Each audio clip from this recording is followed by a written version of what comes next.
Ho ho ho, Marble Christmas, good tidings of great joy and a very warm welcome to one and all. We're halfway through the makeshift Marble Run Subscriber League Season 2, and things are getting loopy here, with race director Michael Massey dishing out a load of bonus points to those teams who received the most amount of support from our last video. The big winners are Nightfall. 100 additional points takes them from bottom to top of Division 1. Waterpark Fun Times, Runner Beans and Sour Lemons also receiving 50 bonus points. That makes it a tall order for anyone to catch them at the top of Division 1 now. Let's go racing to see if anyone can.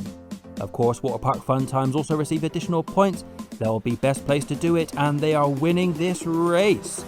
They are up top with the Wishful Spheroids, but a third almost perfect loop for them means that Waterpark Fun Times wins this race, and they leave Wishful Spheroids and the rest of the teams in their wake. A good strong finish from Marble Red Sox. We see they come actually in last place into this final loop, but they keep that momentum going and it sees them all the way up to third in the end. But the biggest congratulations, of course, to Adamacek, captain of Waterpark Fun Times, with that win.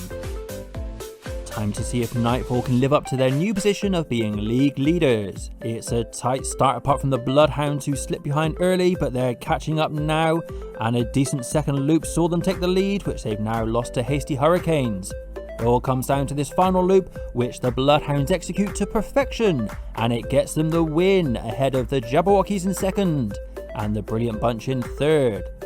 A slow finish from Silver Bullets, and an even slower finish, and yet another last place finish for our league leaders, Nightfall. A very interesting double loop from the Brilliant Bunch. It looked wonderful, but it meant that they didn't quite have the pace to challenge the Jabberwockies for second. Congratulations to Captain Visionaries of the Bloodhounds, who gets them that win. And will we see them being the comeback kings once again? It lifts them off the bottom of this table. But really, the table's a bit of a farce anyway, so who cares? On to Division 2 now. Not such a farce, no bonus points here, and yet Team Hypnotic still lead by a wonderful 13-point margin. Well, wonderful if you're a Team Hypnotic fan anyway, for the rest of them, not so much. Let's see if anyone can win some points here to challenge them. It's Let's Get Ready to Bumble and the Ruthless Rollers now up top on their own. Comets of Sea down the bottom looking strong, but they both stumble, and that allows Midnight Warriors, from nowhere it seemed. They had a wonderful final loop that sees them across the finish line in first place. A clear victory for them in the end, and a very tough finish for the Ruthless Rollers, who lost 3 places down to 4th, with Big Tuna Town and Let's Get Ready to Bumble overtaking them just before the line. Knights of the Round Marble, a disappointing finish in 5th. And where have Comets of Sea gone? Hello? Ah, there they are. An even slower finish for Comets of Sea, who mucked it up on that final loop.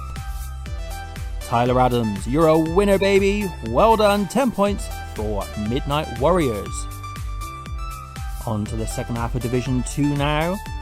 Let's see who can do well here. Not the Pink Panthers, they stumble, but they have a good first loop and they're still in this race with Team Hypnotic just ahead of them. Blue Crew now coming up as well, and it's a wonderful finish for Blue Crew, and they're going to take the victory just ahead of Team Hypnotic. Pink Panthers did so well, but they stumbled at the end and they don't have the momentum to see off Winter Sprinters and Seaweed, who finish ahead of them. Time for the replay of how Blue Crew won that race. Whoa, look at Dame's skills. They really do put the loop in. Fantastic loop racing.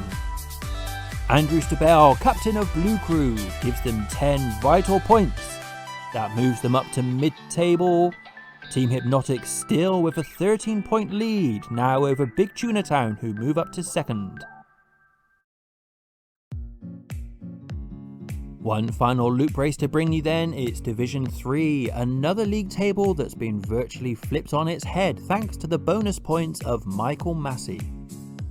Let's see how these marbles respond. It's a pretty competitive start, ketchup mustard galore slipping, but it's Runner Beans, the runaway leaders, with 2 good early loops. Sour Lemons up to second, but they both fumble on the final loop, and that allows the Liquidators to take the lead and they take the win. Ghosts up to second, Ketchup Mustard Galore up to third. That means that Runner Beans and Sour Lemons, despite that early lead and despite those bonus points, they fall back to what seems to have become their customary 4th and 5th place finish.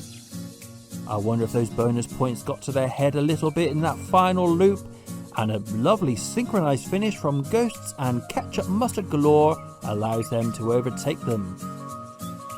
Even more disappointed will be Tigers in last place, but the Liquidators, after 2 losses in the opening races, they get a win now thanks to Seaweed 1217. It's not enough to lift them off the bottom of the table though, as we see Runner Beans and Sour Lemons leading the way on 50 plus points each. Oh, Michael Massey's at it again. What's he saying? Congratulations to him, exciting league, losers become winners, blah blah. A new rule for next week. Points won by each team during race 7 will be multiplied by the number of new subscribers to this channel between now and then for every person who correctly guesses the position in which their team will finish in the race minus the diversions of any incorrect guesses from the correct results divided by the total number of incorrect guesses. Well, now you know how to get some bonus points for your team next week. But what's this? It looks like a meeting of some of the captains of these marble teams. I don't think they're happy with the direction in which Michael Massey's taken this league. Wow, this is turning into like proper TV levels of drama. You know, the kind of stuff you watch and talk to your friends about, and like and share and subscribe to and all that sort of stuff. Except if there's one thing those TV dramas don't have, it's a water-based marble race. And that's exactly what we're bringing to you here, on our live stream.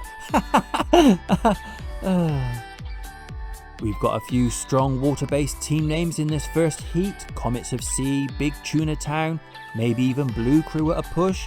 But it's Pink Panthers and the Honey Badgers off to the strongest start. A good lead now with Comets of Sea trying to pull it back. After their disappointing first race, can they make amends?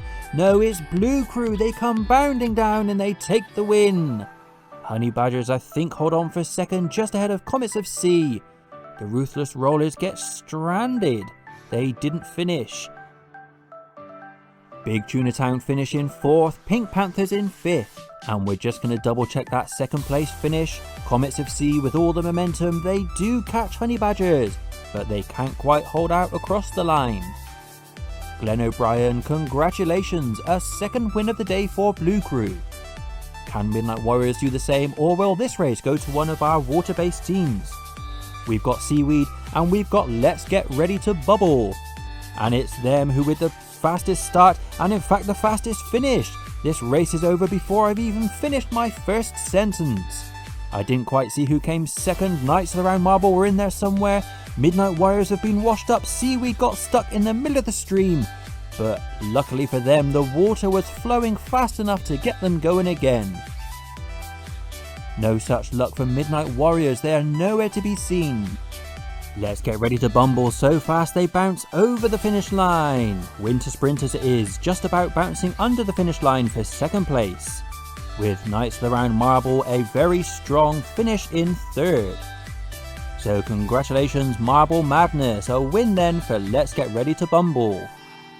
That moves them up to mid-table. And Winter Sprinters are up to second. They cut Team Hypnotic's lead down to a measly 11 points. Time now for our big fish to take on our water run, starting with, well, these guys. Regardless of what's happening in the points table, they will want to win this race. And it's the Hasty Hurricanes who storm into the lead, under pressure now from Mocha Choca who take it from them. Here come the Jabberwockies, they get in front and they get the win. Mocha Choca in second, Silver Bullets in third, and Hasty Hurricanes have wound up on the dry land. They're out of this race. So too are Marble Red Sox just before the end, as they watch Water Park Fun Times finish in front of them. The Jabberwockies with all that energy, they bound over the finish line. And Mocha Choca safely in second with Silver Bullets a strong 3rd place. Water Park Fun Times simply living up to their name, having fun times in the water. Who cares about winning a marble race? Well, Pixie Mundi does, and that's precisely what they've done for the Jabberwockies. No water-based teams in this final heat, so it really is a free-for-all. Wishful Spheroids off to a good start, Team IKEA 2, they come all the way up the bank. Nightfall in third, the Brilliant Bunch in fourth. Team IKEA have already won, but it's going to be a tight one for second. The Bloodhounds on a mighty run, but they've come off the track. They're stranded on the dry land, and it's Nightfall who finish in second, the Brilliant Bunch in third, Wishful Spheroids in fourth, and the Invincibles in fifth. Team IKEA running pretty much everywhere but the water, though they have a little dip at the end there just to get their feet wet before taking the victory. A very close one then for second place, but it was Nightfall just ahead of the Brilliant Bunch, with Wishful Spheroids and the Invincibles the other finishers. So the Bloodhounds go from heroes to zeros, quite literally. The hero of this final race is Tim Seeger, captain of Team IKEA. Though they're still dangerously close to the bottom, as are the Bloodhounds, but it's Hasty Hurricanes currently rock bottom with 15 points. That means they're now 101 points behind league leaders Nightfall, who surely now after that second place finish deserve to be exactly where they are. Join us next time for even more drama and even more marble racing.